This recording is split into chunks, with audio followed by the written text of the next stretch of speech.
Es un gusto saludarlos nuevamente aquí en Trending. Con esta emisión damos inicio oficial a la quinta temporada de este programa hecho por jóvenes universitarios en el que tratamos los temas que mayor tendencia generan en las redes sociales y sobre todo mayor interacción y conversación. Hablando de las redes, los invitamos a que nos sigan en nuestros perfiles de Trending para que sigan de cerca cuáles son estos temas y por qué la gente está hablando de ellos. Yo soy Alberto García y me da un gusto enorme saludarlos nuevamente a esta nueva temporada que va a traer pequeños cambios pero sustanciosos para esta emisión y las emisiones en adelante, y de eso ya nos va a estar platicando mi compañera Paulina Gómez, a quien saludo con mucho gusto y le doy la bienvenida a esta nueva temporada. Pau, ¿cómo estás? Qué gusto saludarte nuevamente.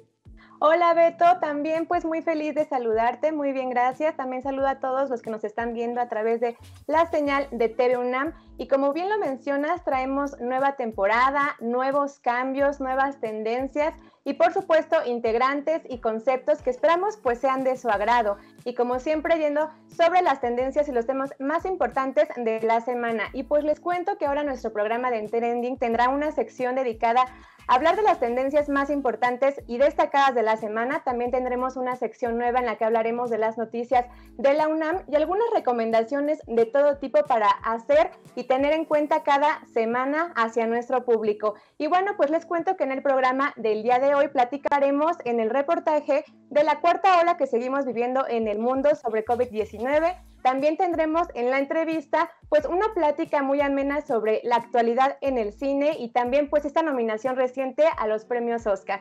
Y bueno, pues ¿qué te parece toda esta información? Pero quédense porque tenemos mucho más, ¿no es así, Beto? Y vamos a empezar de una vez, Pau, porque para arrancar esta quinta temporada, Viri nos trae las tendencias más recientes de estos últimos días, es decir, para empezar el mes de febrero, los temas que más conversación han generado entre los internautas. Estas son las tendencias en un minuto. Vamos. ¿Te perdiste alguna novedad? Aquí te presentamos lo más relevante entre las tendencias de la semana. El presidente Andrés Manuel López Obrador propuso a la senadora Jesús Rodríguez ante la declinación de Pedro Salmerón. Ambos nombres han desatado reacciones y diferencias entre estas naciones. En el ojo público también estuvieron los comentarios que el mandatario mexicano expresó contra la periodista Carmen Aristegui. Un altercado entre normalistas y elementos de la Guardia Nacional provocaron tensión en la autopista del Sol. La alcaldesa de Acapulco acaparó las redes por sus declaraciones sobre el tráiler lanzado en la caseta de Palo Blanco. En temas internacionales, fuerzas especiales de Estados Unidos efectuaron una operación antiterrorista en Siria que culminó con la vida del líder del Estado Islámico y más de una decena de civiles. Ante un contexto complicado derivado de la pandemia y diversas tensiones diplomáticas, arrancaron los Juegos Olímpicos de Invierno Beijing 2022. El mexicano Donovan Carrillo hace historia en el patinaje artístico. Tom Brady hizo oficial su retiro de la NFL. Aficionados y expertos en el deporte alabaron la gran trayectoria del 7 veces campeón del Super Bowl. En la industria del entretenimiento, emoción y nostalgia tras el último episodio de la serie El libro de Boba Fett. Los fanáticos de Star Wars reaccionaron con comentarios de emoción e incontables memes. Se confirmó que la actriz Dakota Johnson dará vida a Madame Web, icónico personaje del universo cinematográfico de Spider-Man. Además, se dieron a conocer los nominados a los premios Oscar 2022. Kristen Stewart, Guillermo del Toro y Andrew Garfield fueron algunos de los nombres que más sobresalieron en redes. Beto, llevamos ya pues prácticamente 2 años de pandemia y cuando estábamos viendo pues la luz al final del túnel, pues llega otra vez esta ola de contagios y con él, pues como bien lo digo, la cuarta ola de COVID-19 en el mundo. Sin embargo, pues la vacunación continúa, los refuerzos en nuestro país están ahorita constantemente y bueno, pues también hay movimientos antivacunas que han retrasado esta inmunidad a la población mundial. Esto nos cuenta Yadira en la primera parte del reportaje. Beto, ¿qué te parece si vamos a verlo? Vamos a verlo. A 2 años de la pandemia, mucho se especula sobre si el final está cerca. Sin embargo, la cuarta ola de COVID ha dado un vuelco a dichas expectativas. Posicionándose como la variante dominante, la llegada de Omicron ha aumentado los índices de contagios, principalmente en personas que no han adquirido la vacuna contra el SARS-CoV-2. Lo que estamos viendo con Omicron es que muchos de los cambios que tiene Omicron en su parte exterior, en su spike, no son reconocidos por los anticuerpos que ya tenemos. Entonces el virus escapa a esta respuesta y entonces tiene chance, digamos, de infectar. Lo bueno es que la respuesta generada por la respuesta celular de la que hablamos, de las células T, reconoce a las células infectadas y las destruye. Entonces, sí está evadiendo una parte de la respuesta inmune, pero no totalmente. Pero por eso estamos teniendo muchos más casos de reinfección o de infección de personas vacunadas. ¿En qué parte estamos de la pandemia? Pues realmente no lo sabemos. Los virus van mutando y van generando estas variantes y bueno, entre más personas se infecten, pues más variantes pueden surgir. Aunque su carga es menos virulenta y letal, la variante Omicron tiene una capacidad de infección de hasta 3 veces mayor a la observada en la variante Delta y se encuentra prácticamente en todos los países del mundo, por lo que se recomienda no relajar las medidas de prevención, además de adquirir el esquema completo de vacunación para reforzar la generación de anticuerpos. La tercera dosis pues se recomienda porque lo que se ha visto es que la respuesta de anticuerpos cuando es más fuerte puede ayudar a, pues si no a parar la infección cuando nos expongamos al virus, sí por lo menos hacerlo de manera más controlada que nos permita tener una respuesta suficiente para poder transitar con la infección pues mucho más leve. Predecir el final de la pandemia es imposible, ya que mientras existan poblaciones sin acceso a la vacuna, más variantes pueden replicarse. A medida que bajamos el número de personas que se infectan, bajamos el número de millones de copias que hay y entonces estamos disminuyendo la posibilidad de que el virus esté ensayando con tanta variante, ¿no? Entonces, es muy importante que todo el mundo esté inmunizado, justo porque hasta que no estemos todos libres de esto va a seguir habiendo brotes de nuevas variantes en poblaciones en las que hay bajo nivel de inmunización y esos brotes pues pueden esparcirse a todo el mundo. Ya han sido anunciadas las películas nominadas a los premios Óscares para la ceremonia de este 2022, con lo más destacado siendo la cinta El Poder del Perro, que se llevó 12 nominaciones. La ceremonia de la Academia siempre es uno de los eventos más atractivos de toda la industria del cine anualmente. Sin embargo, en años recientes ha perdido esa atención, por lo que se podría hablar de que el cine en Hollywood vive una crisis. Sobre esto va el tema de nuestra siguiente entrevista. Así es, Beto, y pues a partir de estas nominaciones queremos hablar un poquito más de cine. Por eso nos acompaña el maestro Rafael Aviña. Él es crítico de cine, narrador e investigador en la Cineteca Nacional y también en la Filmoteca de la UNAM, autor de más de 30 libros, periodista, escritor y guionista mexicano, conocido por su trabajo crítico dedicado pues al cine. Maestro, muchísimas gracias por estar con nosotros hoy en Trending. No, al contrario, Pau, Beto, gracias a TV UNAM por la invitación.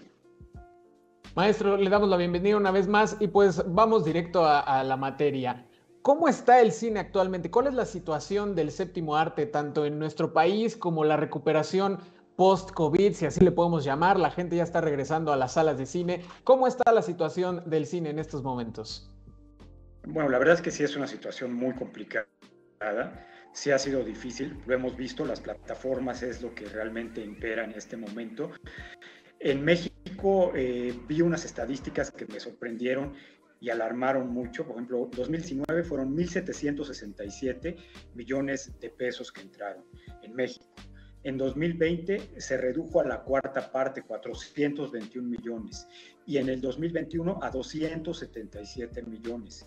Entonces, verdaderamente está muy complicada la situación. Ahora, curiosamente, el año pasado, solamente una película, que fue El Mesero, metió 65 millones de esos 277 y 1 millón de espectadores, lo cual nos dice que pues sigue imperando este cine, pues, ligero, de entretenimiento, que realmente a las personas no les interesa ver un cine más profundo y lo que les interesa ver es, bueno, es escaparse, divertirse, etc. Hollywood no se queda atrás y de alguna manera por eso vemos el ver que ha tenido Netflix, muchas otras plataformas, por supuesto, HBO, Prime, etcétera, Movie, pero Netflix, el ver de Netflix es tremendo y no en balde, es muy probable que esta vez sí El Poder del Perro, producida por Netflix, sea la gran ganadora. Además, en todos sentidos, ¿no? Perdón, perdón. es que, pues a partir de esto que nos comenta, obviamente hablamos también de esta recuperación y obviamente el impacto de la pandemia.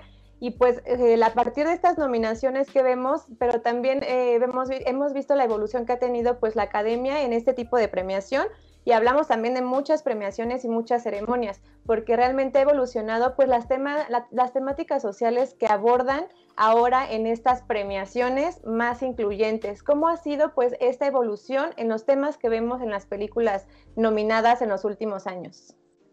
Sí, yo creo que esto de la inclusión empezó esencialmente para el año 2019 con muy poca sutileza.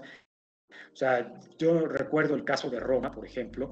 Si pensamos en Yalitza Aparicio nominada junto con Glenn Close, por ejemplo, o sea, estaba totalmente fuera de tono, ¿no? O sea, era obvio que había ahí un asunto de inclusión que les parecía más importante por encima de películas, ¿no? Y sobre todo en el año 2021, el año pasado, que fue, yo creo que quizá la peor ceremonia de los Óscars de toda la historia, verdaderamente aburrida, desangelada, triste. Los premios, las películas nominadas, pues iban de películas mediocres a regulares. Pensar que una película como Nomadland o Minari, o sea, son películas buenas, están bien, pero verdaderamente estaban muy por abajo de muchas otras películas, entre ellas la misma de Judas y el Mesías Negro, ¿no? Entonces, yo creo que el tema de incluir directoras o cineastas, mujeres, minorías raciales y también la cuestión de la diversidad sexual, personajes LGBTQ, por ejemplo, ha sido ahora ya la norma, y de hecho se anunció que las películas que quieran participar en los Óscares tienen que incluir por lo menos historias que tengan estas temáticas y que el 3% por lo menos sean personajes igual de minorías. Entonces, eso ya le da, ahorca de alguna manera la creatividad de las propias historias, y lo hemos visto con las nominaciones. Claro. Justo para hacia ese tema vamos, maestro. Ya con las nominaciones, ya tenemos a las películas que son nominadas en todas las categorías. ¿Cuál es el panorama para esta siguiente ceremonia? ¿Se podrá recuperar de lo que usted acaba de decir? Fue la peor ceremonia en la historia, y sobre todo también la participación de México, sobre todo destacando una vez más a Guillermo del Toro. Sí, es probable que la ceremonia sea mejor que la del año pasado. Yo creo que ellos mismos se dieron cuenta de la falta de ritmo, de lo aburrido que fue. O sea, realmente fue una ceremonia muy triste. Entonces yo creo que la experiencia de esa ceremonia ayudará a que esta ceremonia no sea tan mala como la anterior. Incluso las propias nominaciones de este año me parecen muy superiores a las del año pasado. Me pareció muy inteligente que muchas de estas películas, como por ejemplo El poder del perro, de alguna forma habla de temas muy difíciles de inclusión, pero lo hace con mucha sutileza, incluso ironía, y con mucha fuerza. Y además es una directora mujer espléndida, que es Jane Campion. Este tema de las nuevas masculinidades, y que bueno, ahí hubo dos ausencias que me parecieron muy notables. Titán, esta película francesa de Julia Ducournau, y por otro lado de Majid Mahidi, la película iraní Los hijos del sol. O sea, eran dos películas verdaderamente espléndidas y que no tuvieron ninguna nominación. Ahora, en caso de México, voy a destacar lo de Carlos Estrada, de esta película de Raya y el último nominada a Mejor Cinta de Animación. Por ahí vi que hay una chica que se llama Dávila, que es una de las codirectoras de un corto de ficción, se llama Prish Holt.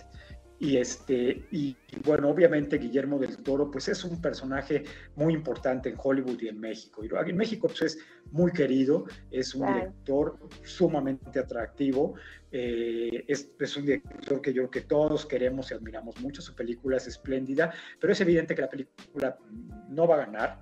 Es un poco absurdo que no haya estado él nominado como mejor director, al igual que Denis Villeneuve por Dunas, pese a que Dunas no me fascina, pero si las dos películas estaban nominadas a mejor película, pues era lógico que pasaran como mejor director, pero bueno, no fue así. Quizá diseño de producción es muy probable que gane en ese rubro, y la verdad es que pues, nos da mucha alegría ver que los mexicanos siguen triunfando por allá. Claro que sí, maestro. Pues creo que con esto nos quedamos. Tendremos que ver qué pasa ahora en marzo en esta premiación y pues sobre todo ir viendo estas películas para ir con una mejor crítica a la hora pues de esta premiación. Muchísimas gracias, maestro, por sus aportaciones al séptimo arte y pues sobre todo pues a estas nominaciones. No, al contrario, Paulina, muchas gracias, Beto, muchas gracias. Que la pasen muy bien y estaremos al pendiente de las nominaciones al Oscar, de la ceremonia del Oscar 27 de marzo. Claro que sí. Así es, maestro, le agradecemos una vez más por sus conceptos y por su tiempo, y con esto nosotros vamos a una pausa, pero yo les pido que no se despeguen porque continuamos con más información en tendencia aquí en Trending.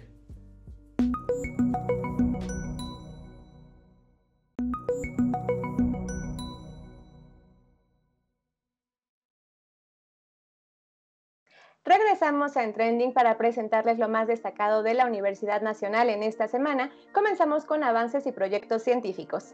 En la Facultad de Ciencias crearon un biosensor para detectar COVID-19, el cual podrá utilizarse en zonas de escasos recursos. Es una prueba PCR más económica. Se están realizando 500 diariamente y tienen un costo de 700 pesos para público general y 500 pesos para comunidad UNAM. Si quieres agendar tu cita, envía un correo a biosensor@ciencias.unam.mx. Y quedándonos en el tema del COVID-19, la Clínica de Fisioterapia de la Inés León está ofreciendo terapia pulmonar y torácica a aquellos pacientes de COVID que posterior a su recuperación persistan con síntomas como fatiga y falta de aire en los pulmones. Los interesados en esta fisioterapia pueden ingresar a la página ines.unam.mx. Y un grupo de chicos encabezados por Diego Hernández Martínez de la Facultad de Ciencias obtuvieron el tercer lugar del Premio Santander por desarrollar alimento para ganado a partir del gusano de harina, que degrada el unicel y lo convierte en materia orgánica.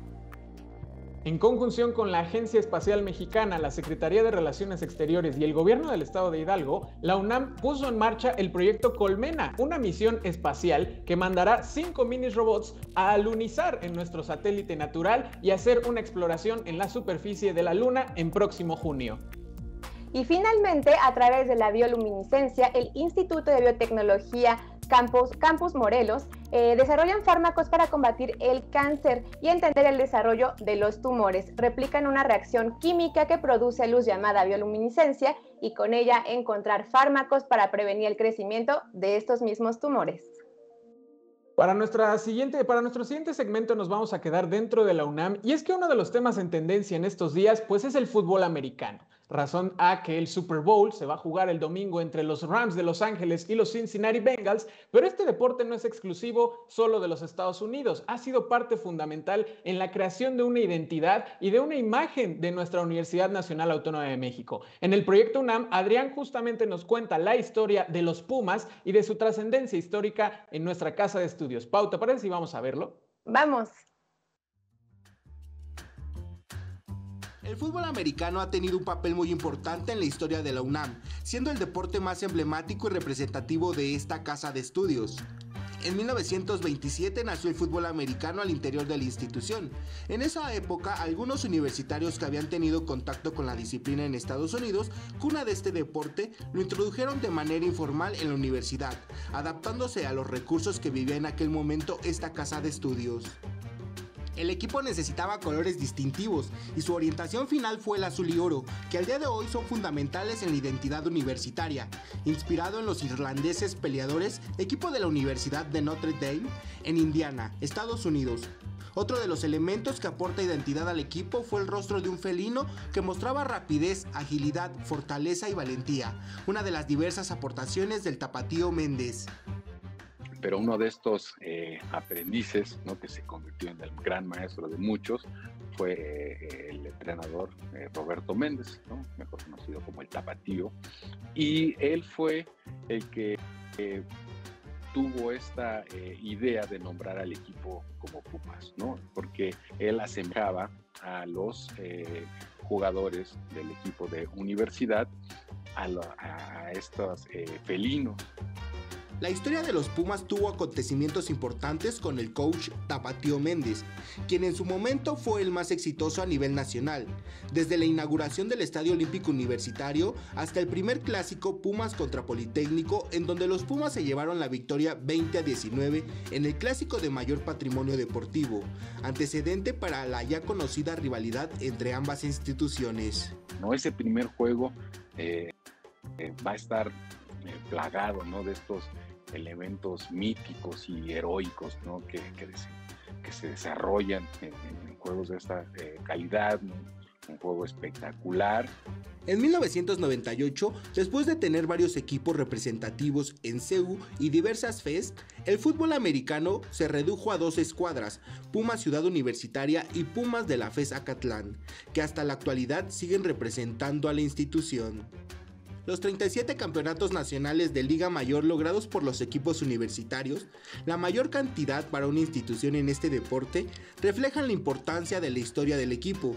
También hay más de 2.500 participantes en los programas de fútbol americano infantil de la UNAM, inspirados a triunfar por el sonido peculiar del Goya.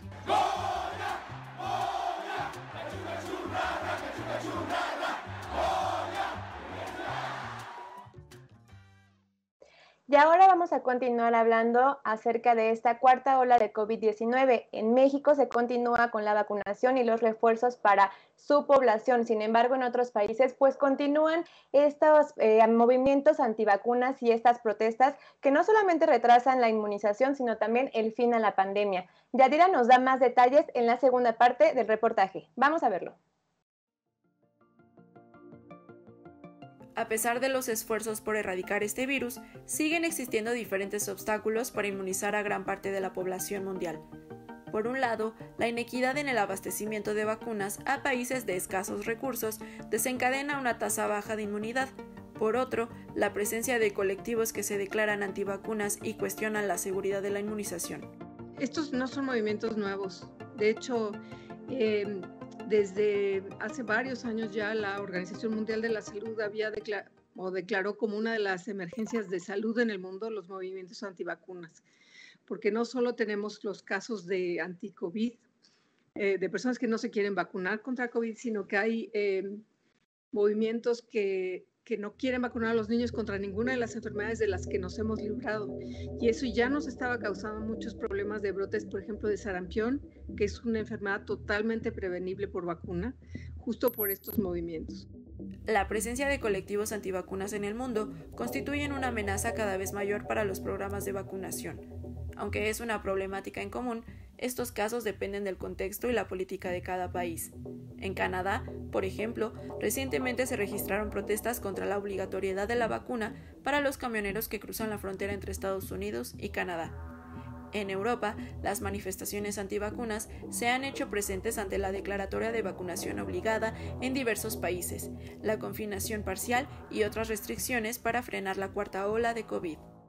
El decidir no vacunarse involucra a las demás personas, porque una persona que no se vacuna es susceptible de infectarse y contagiar a los a su alrededor. Entonces eso ya no es, para mí ya no es un derecho individual, sino es una responsabilidad social, la vacunación.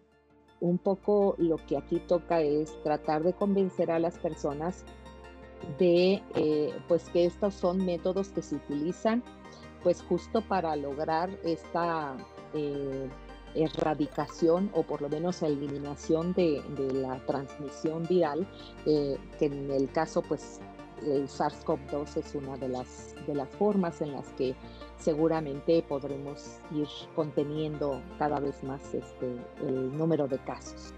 La incertidumbre de saber qué nos depara la pandemia sigue latente.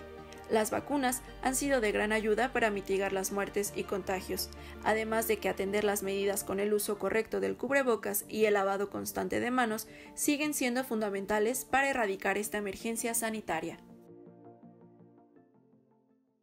Este fin de semana será la oportunidad para muchos de festejar el Día del Amor y la Amistad.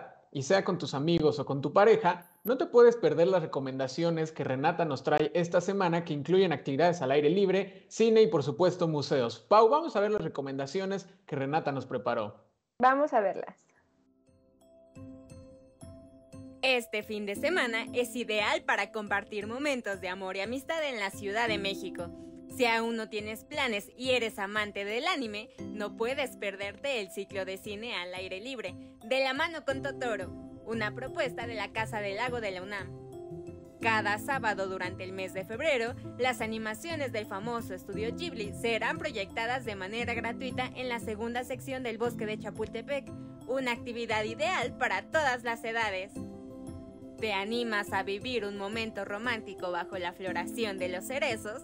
Entonces debes conocer Japan Sense, la experiencia inmersiva que llega a la capital para hacernos sentir las 4 estaciones del año.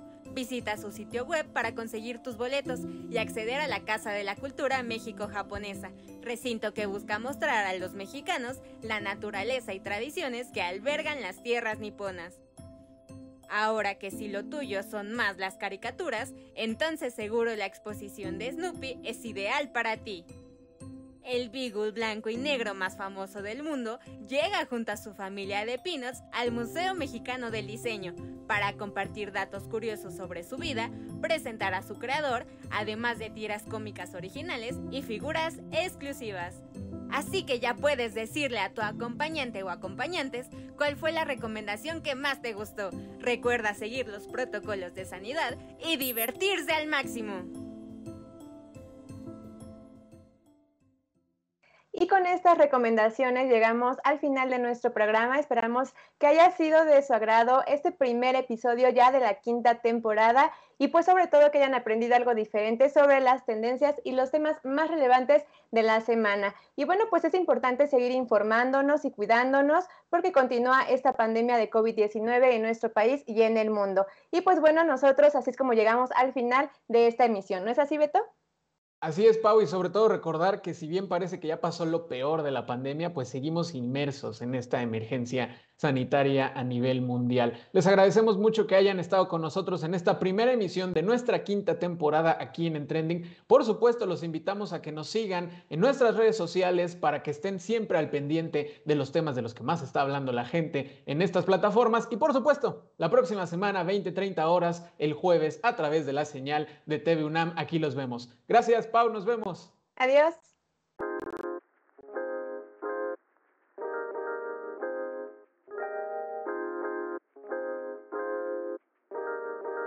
We'll be right back.